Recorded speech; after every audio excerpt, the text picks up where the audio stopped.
Assalamualaikum warahmatullahi wabarakatuh.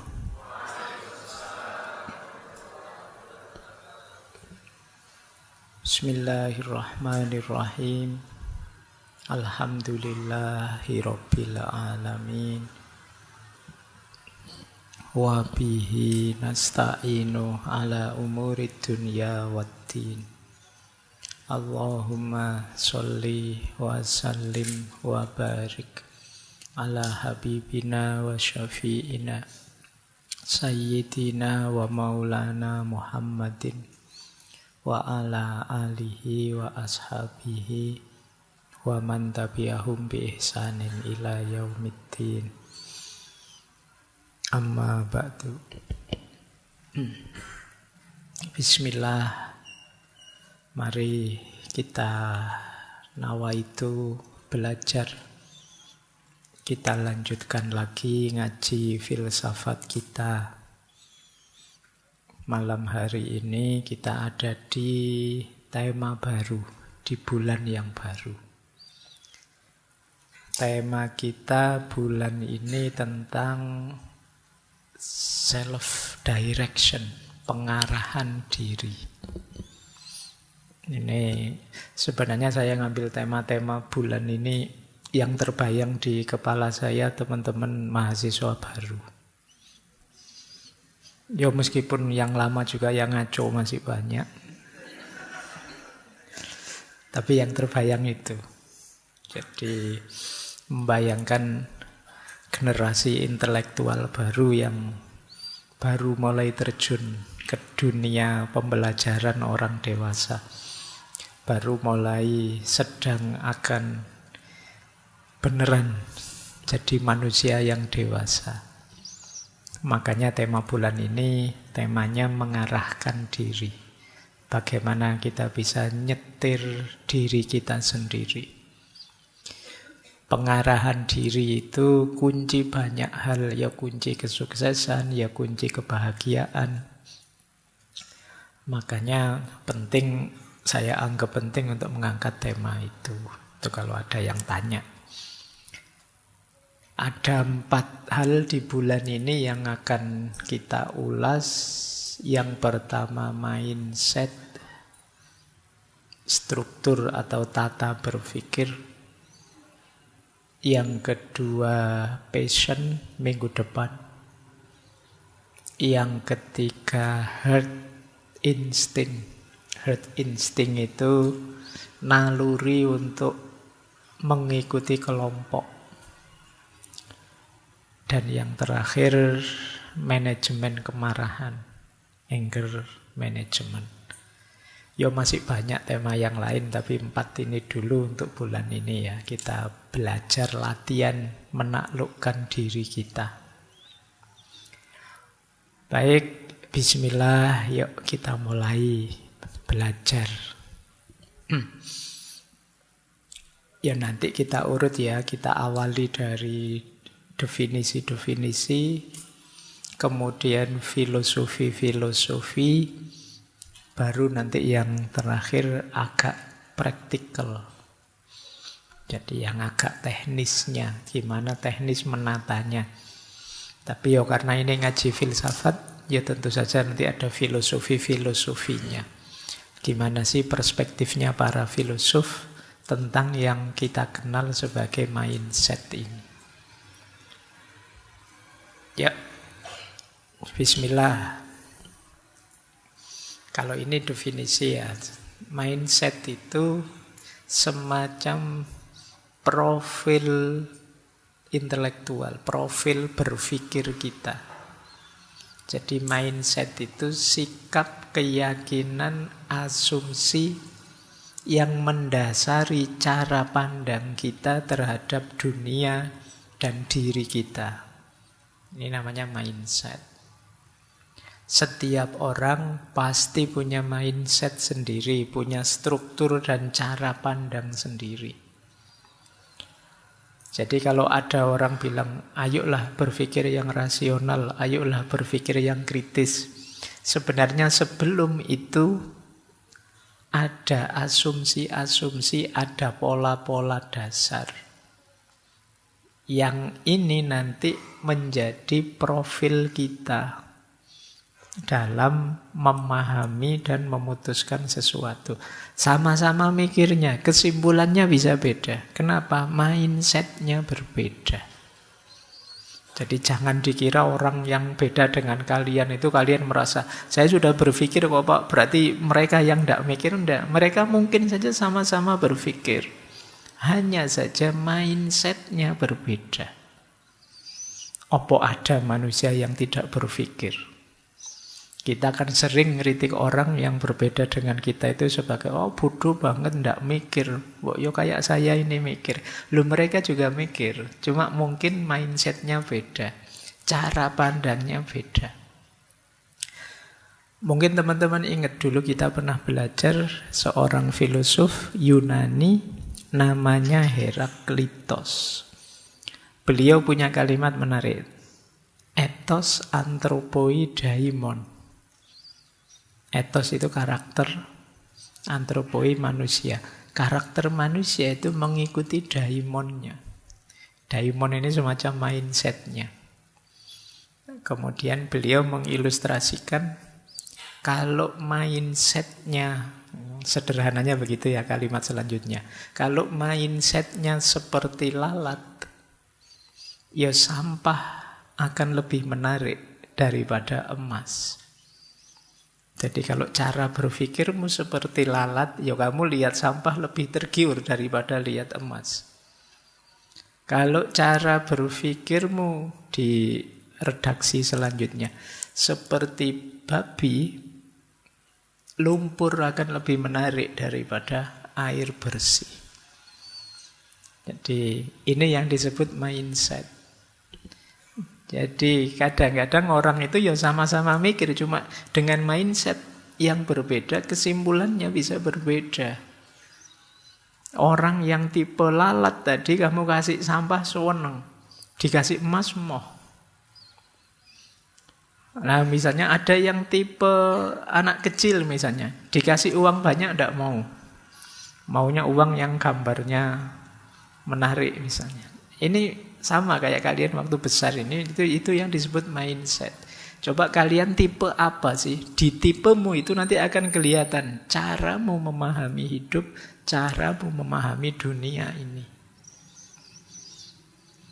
Itu Heraklitos. Untuk memudahkan kita memahami apa itu mindset.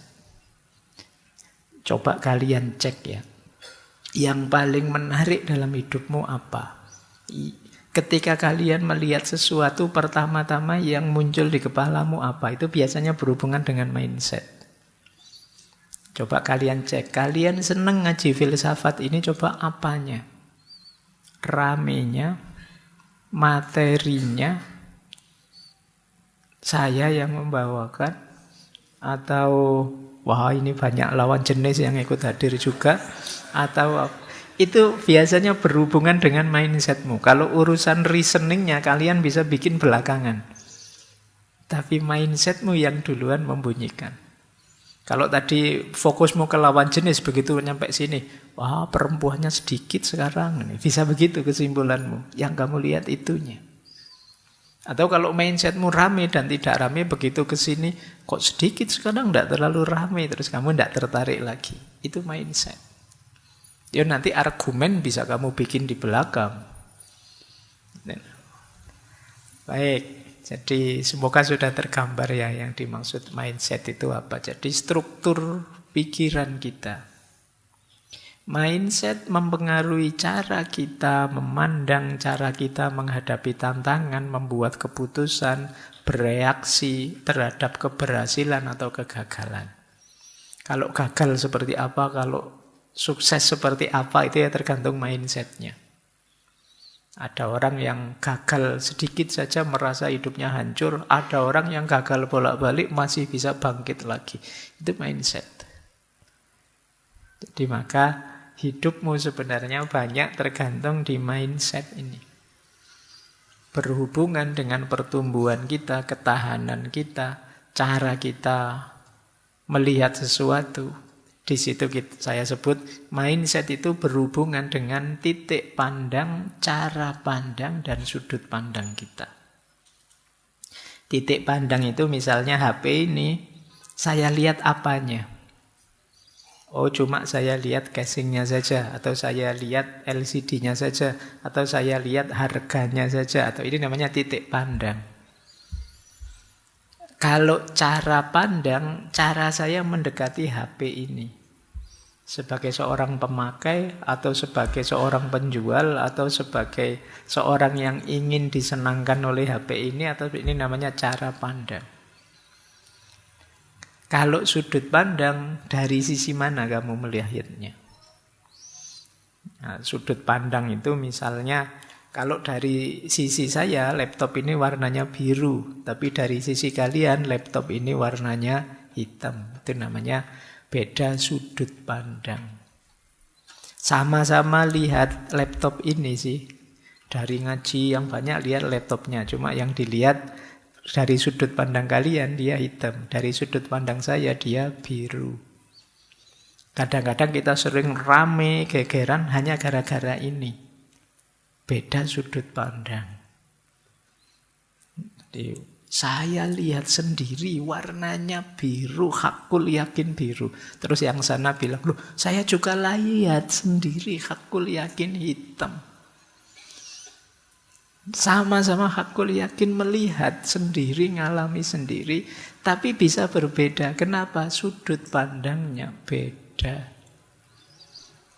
Kadang-kadang diskusi yang rame sampai hampir tawuran itu mungkin beda sudut pandang, beda titik pandang, dan beda cara pandang saja. Jadi mindsetnya ternyata orang beda-beda. Nah, itu pentingnya ya. Di antara nanti kita mengenali diri kita, coba kita cek kita itu orang yang cara mikirnya seperti apa. Cara menanggapi persoalan bagaimana. Cara menyikapi kalau saya senang atau saya sedih bagaimana. Ini kita nanti bisa tahu. Oh, saya orang yang mindsetnya seperti ini. Kan di medsos itu kan bertaburan. Kadang-kadang kan orang nuduh orang, oh, kamu dikit-dikit agama. Ya mungkin dia mindsetnya beda dengan kita. Yang dikit-dikit uang misalnya. Sama-sama dikit-dikit. Kalimat dikit-dikit itu menunjukkan ada pola. Jadi ada struktur. Kita nuduh orang lain sebenarnya kita juga punya. Baik, kita lanjutkan. Nah, mindset inilah nanti yang membentuk dunia kita dan pengalaman kita. Indonesia ini penuh harapan, opo Indonesia ini sebentar lagi hancur, itu banyak tergantung mindset kita. Jadi perdebatan macam-macam di medsos itu biasanya tergantung mindsetnya masing-masing. Ini yang mungkin penting ya hari ini kita sadari bahwa oh ternyata memang orang itu bisa beda-beda. Baik, nanti kita lihat jenis-jenisnya mindset apa saja, pattern pola-polanya apa saja, cara membentuknya bagaimana di akhir-akhir ya. Kita lanjutkan. Ada beberapa quotes dulu untuk menegaskan di mana pentingnya struktur berpikir yang kita kenal sebagai mindset tadi. Saya awali dari quotes ini dulu pernah kita kutip. Kalau tidak salah ya saya lupa di sesi apa. Jadi what you think you become. What you feel you attract. What you imagine, you create. Dari Buddha. Apa yang engkau pikirkan, seperti itulah nanti engkau menjadi. Kalau kalian tiap hari mikirnya uang, terus ke situ kamu akan bergerak dan membentuk dirimu. Kalau tiap hari kamu mikir pacar terus, ya ke situ juga kamu membentuk dirimu. Akhirnya tiap hari dandan, tiap hari pamer, tiap hari selfie, di filter biar dipuji dan lain sebagainya. Karena fokusmu ke situ. What you think you become. Kemudian what you feel, you attract. Apa yang kamu rasakan, kamu akan tertarik ke situ. Ini nanti berhubungan minggu depan banyak berhubungan dengan passion. Dan yang ketiga, what you imagine, you create. Apa yang engkau bayangkan, itulah nanti yang mendorongmu berkreativitas. Kalian membayangkan, enak ya kalau ngaji itu duduk sih tapi ada sendenannya, terus muncul ide, wah gimana kalau kursi yang bisa, akhirnya muncul kursi seperti ini, ada sendenannya, ada itunya. Ini kan awalnya imajinasi. Laptop ini awalnya hasil imajinasi, HP ini awalnya hasil imajinasi, mikrofon hasil imajinasi. Jadi apa yang ada di imajinasi kita, disitulah kreativitas akan hidup. Jadi pikiran, perasaan, dan imajinasi akan jadi kuncinya hidup kita.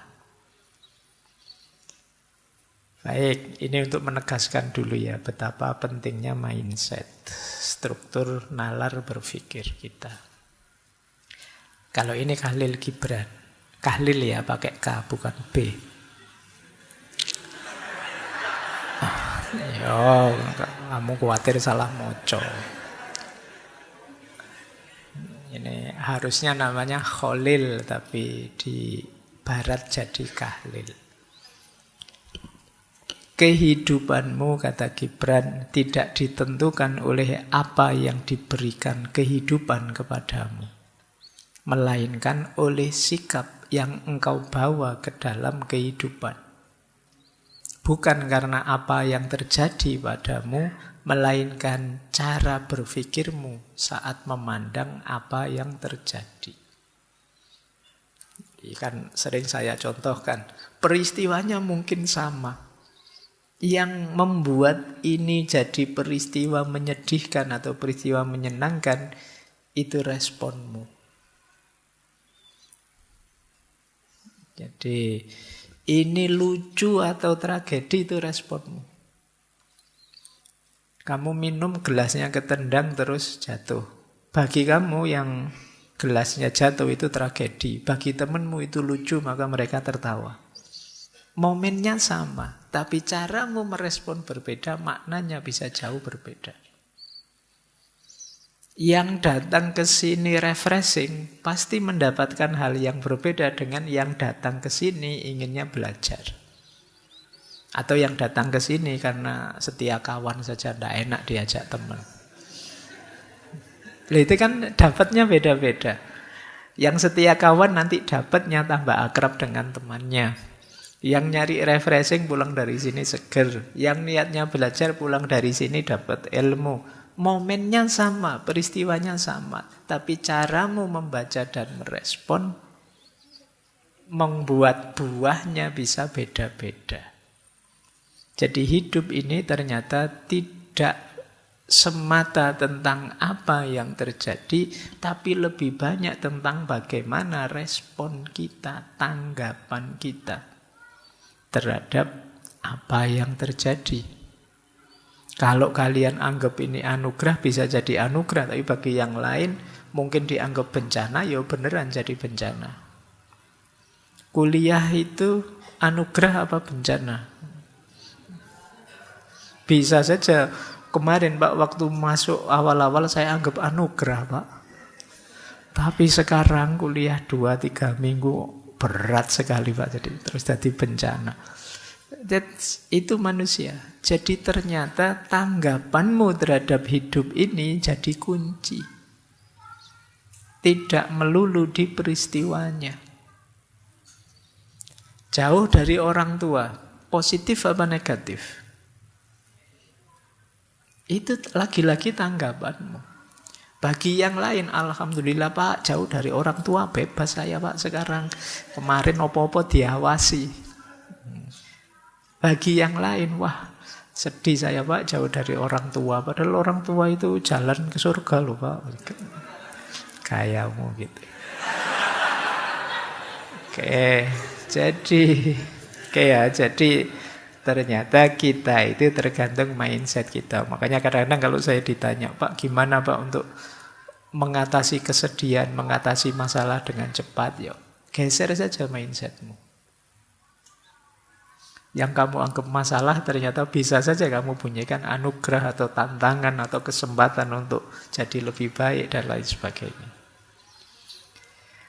Makanya ini sebenarnya senjata yang sangat hebat untuk kalian jadi maju. Atau bisa juga membuat kalian jadi mundur. Kalau mindsetmu meleset keliru ya jadi masalah. Hadis qudsi ini mungkin sering kalian dengar. Ana inda dhonni abdi bi falyadhunna bi masya'a. Aku sesuai persangkaan hambaku kepadaku. Maka silahkan mereka dengan anggapannya masing-masing sesuai yang diinginkan tentang aku. Ini Allah. Jadi ternyata Allah juga menunjukkan bahwa kita ini punya kuasa untuk menabur anggapan. Kalau di syarah-syarahnya hadis sih, kalau kalian menganggap Allah itu Maha Pengampun, ya akan diampuni dosa-dosamu. Sebaliknya kalau kalian, enggak, saya wis neraka, saya ini, ya inda dzanni abdi. Kamu menganggapnya begitu, ya itu yang terjadi. Wah, saya ini sudah rusak, Pak, sudah hancur, Pak, sudah tidak ada celah lagi saya bisa bahagia. Ya itulah yang terjadi. Wong kamu sendiri minta begitu. Apa tidak bisa Allah dari kamu sangat bawah jadi sangat tinggi? Bisa, cuma kamu sendiri mintanya begitu. Kamu sendiri merasa, Pak, saya tidak pantas, Pak, terlalu tinggi, saya tidak mungkin, Pak, bisa sukses. Nah, kamu sendiri mindsetnya begitu. Sama seperti lalat tadi. Meskipun Allah ngasih emas yang berharga luar biasa, tetap kamu milih sampah. Kenapa? Mindsetmu. Makanya ya monggo saja kata Allah, manusia punya karakter, oleh Allah dianugerahi keistimewaan bisa milih, mukhayyar. Kalian itu mau sangat patuh bisa, mau ingkar juga bisa. Penuh harapan bisa, putus asa juga bisa. Ya kamu milih putus asa, ya rasakan sendiri efeknya. Kamu milih penuh semangat, rasakan sendiri efeknya. Ana inda dzonni abdi bi. Kadang-kadang kita yang bikin ruwet hidup kita sendiri. Kita menafsirkan Allah secara sangat susah dan kita kesusahan sendiri. Menurut saya tidak mungkin Pak Allah mengampuni saya itu. Ya itu yang terjadi. Tafsirmu sendiri. Sering dulu ya saya ilustrasikan bagaimana kadang-kadang kita itu minta pada Allah, tapi kita sendiri tidak terlalu yakin doa kita dikabulkan. Ya Allah, ya inda dzonni abdi bi. Allah datang sejauh keyakinanmu. Kalau keyakinanmu hanya setengah, ya Allah datangnya setengah. Ya Allah, semoga nanti saya lulus kuliah ini cum laude. Tapi apa bisa ya saya cum laude? Wong yo aku iki ndak pinter aku itu. Ya kamu sendiri yang mementahkan doamu. Semoga saya nanti kaya raya, punya istri cantik, punya jabatan tinggi, punya mobil banyak, punya rumah banyak. Terus kamu mikir sendiri, tapi aku kuliah UIN. Bisa ndak ya kaya raya? Bisa ndak ya dapat karir gitu? Kamu sendiri yang mementahkan doamu. Ya Allah, ana inda dzonni abdi bi. Kalau yakinmu setengah, ya Allah datangnya setengah. Kalau kamu yakinmu tinggal seperempat, ya jadi seperempat. Makanya kadang-kadang ada yang tanya, Pak, para kiai, para ulama itu kalau berdoa kok ampuh ya Pak? Ya karena mereka keyakinannya mungkin 100%. Kadang-kadang doa simpel-simpel saja ya. Zaman dulu bahkan para wali songo itu ya kadang pakai bahasa Jawa, tidak harus pakai bahasa Arab. Dan dikabulkan oleh Allah. Kenapa? Kemantapan hatinya. Kita yang lebih sering ragu. Wong kita dibilang, nanti 2045 Indonesia emas. Alah Pak, emas gimana? Wong situasi kita kayak gini, dari mana jalannya jadi emas? Ya sudah, wong kamu sendiri mindsetnya begitu, ya ndak akan nyampe sana sudah. Kalau kamu pesimis, ya ndak akan sampai ke sana. Wong pelakunya kalian kok. Dan kalian ndak percaya diri, ya ndak akan nyampe. Nah, itu yang dimaksud ya. Ana inda dzanni abdi bi. Ternyata ini mindset, cara berpikir kita. Baik, kita lanjutkan. Ini saya bawa beberapa lagi ya quote menarik. Yang pertama dari Henry Ford. Whether you think you can or you think you can't, you're right. Apakah engkau anggap dirimu mampu atau engkau anggap dirimu tidak mampu, engkau benar. Saya tidak bisa, Pak. Ya sudah, berarti kamu tidak bisa, benar. Saya insya Allah bisa, Pak. Siap, berarti kamu bisa, ayo. Suka-suka kamu lah. Kamu mau bilang kamu bisa atau tidak bisa, sama-sama kamu benar. Kalau kamu bilang kamu tidak bisa, berarti kamu akan mandek dan tidak melakukan apa-apa, ya memang benar, selesai.